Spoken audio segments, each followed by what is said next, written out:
The fighter jet roared, locking on target.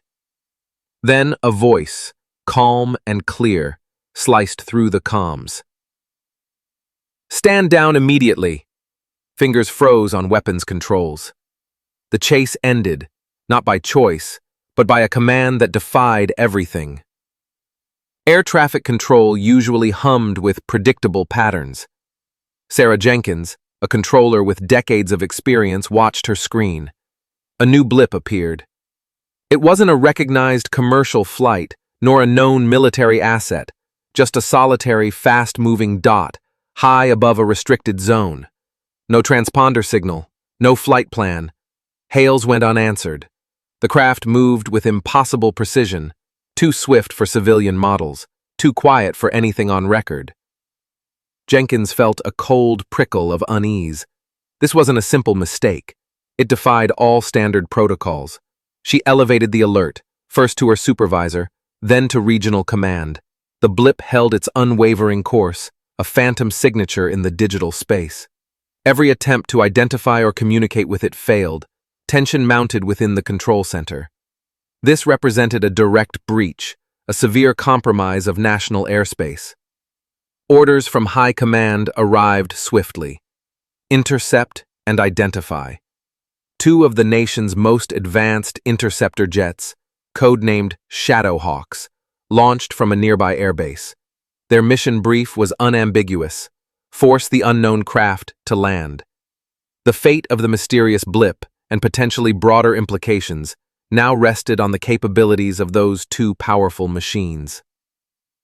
The morning sun, just breaking the horizon, cast long, stark shadows across the desert landscape as the jets roared skyward, converging on the silent intruder. The air crackled with unspoken tension, a calm before an uncertain storm.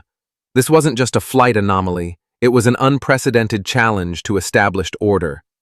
Captain Alex "Ghost" Miller led the formation, his F-15 cutting through the crisp morning air. Lieutenant Ben "Spectre" Riley flew tight on his wing. They were elite pilots, their jets the apex of air superiority. Locating the unknown contact was simple enough. It showed clearly on their radar. As they closed the distance, a visual confirmation appeared. It was a single-engine aircraft, civilian in its sleek design, yet it flew with the precision of a military craft. No sudden jerks, no evasive maneuvers, just a steady, confident glide. Through the advanced targeting optics, the pilot became visible. A woman. She sat calmly, her hands resting lightly on the controls. No flight helmet, just a simple headset. Her posture was relaxed, almost too casual, like someone enjoying a Sunday afternoon flight instead of facing a military intercept. "Unknown aircraft, this is Shadowhawk 1. You've entered restricted airspace. Identify yourself and divert immediately to heading 090. Miller's voice was firm, broadcast over the emergency frequency. Silence. The woman didn't even acknowledge them. Her gaze remained fixed forward. "This is your final warning. Comply now, or we will be forced to engage." Riley's voice, usually steady, held a hint of frustration. Still no response. The woman's expression remained unreadable, her focus unbroken. Miller's jaw tightened. This wasn't a terrified civilian, nor was it a clear enemy.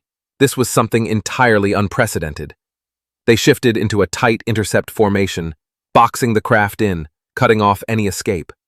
The message was unmistakable: obey or be forced down. Yet the woman remained completely unbothered, an enigma against the vast blue sky. Miller's thumb hovered over the missile launch button, the weight of the decision heavy in the cockpit. Every rule, every protocol, pointed to engagement. But a growing instinct told him something was profoundly wrong. Just as Captain Miller's thumb pressed closer to the weapon selector, a voice broke through the comms. It wasn't their command center. It wasn't any known military channel. It was deep, calm, and utterly devoid of background noise. "Shadowhawk 1. Shadowhawk 2. Stand down immediately." The words were like a physical jolt. The frequency it came from was an old, secure band, one officially shut down decades ago. Yet the voice was crystal clear, overriding all their secure military frequencies. Miller and Riley exchanged a bewildered glance. Who was that? No signal identification, no trace of origin. The voice simply appeared, a command out of thin air. Every fiber of their training screamed to question the order, to demand verification. But something in the voice's tone, its raw and absolute authority, triggered an immediate, unthinking response. It wasn't a suggestion. It was an absolute directive. Without a conscious thought, Miller pulled his F-15 back, banking sharply away from the unknown jet. Riley followed instantly, equally stunned. The aggressive intercept formation dissolved. They now trailed the mysterious craft by a significant distance, no longer a threat, but an escort. The woman in the cockpit continued her flight path, seemingly oblivious to the seismic shift her unknown ally had caused. A heavy silence filled Miller's cockpit, broken only by the steady hum of his engines. They had been authorized to engage, given full authority to neutralize the threat. Yet, an unseen voice, with no identifiable source, had completely overridden their mission. It defied all military protocol, all their years of training. A chilling realization settled over Miller. There were forces at play far beyond their understanding, capable of penetrating the most secure channels and issuing commands that could not be disobeyed. The sky, once their domain, suddenly felt much larger and much more mysterious. At the heart of command, the official incident report was concise. Unknown contact resolved without engagement, training exercise. Yet the silence that followed the F-15's return was heavy with unspoken questions. Colonel Hayes, the duty officer, ensured the logs were scrubbed, the comms data purged of the anomalous frequency. He had heard the voice, clear as day, and knew some truths were too dangerous for official records. The pilots, Miller and Riley, were debriefed, their accounts carefully steered towards the training exercise narrative. They understood. The authority in that voice wasn't something to be questioned, only obeyed. Days turned into weeks.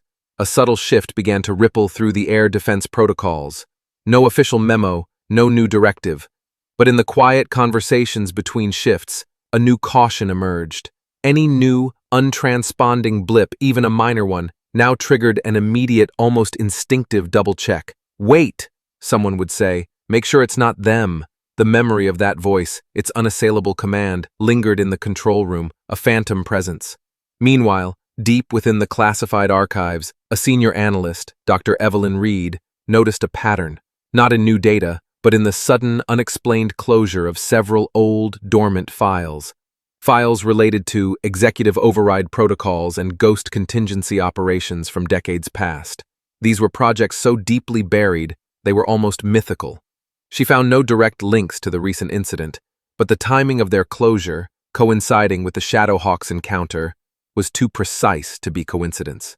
Reed, a master of connecting disparate data points, sensed a larger, unseen mechanism at work.